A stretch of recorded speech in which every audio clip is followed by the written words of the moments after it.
后来，这个2025年第一天元旦，真侪民众天也未光，就来到总统府前参加着升旗典礼。这个典礼一日结束，马上转到总统府的入口来排队，因为总统要亲身来发春联甲红包。总统早起的穿插嘛真受到注目，无穿西米露，是穿空军的风衣，真正是正港的台湾制作。新年快乐！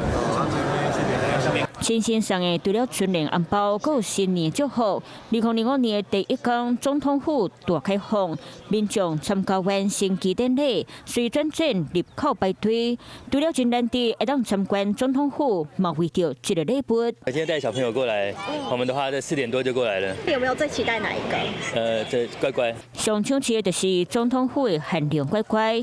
未来总统府的民众由副总统萧美琴，还有总统府的秘书长潘bình安亲身按内。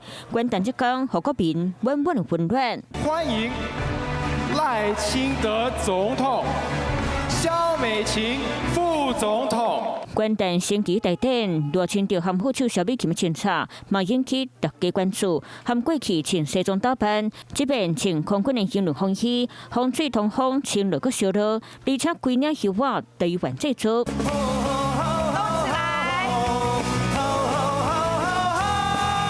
你无听唔到12强台湾学演的歌曲，元旦大典嘛听会到，互全体国民伫咧新年第一天感受到999的台湾美。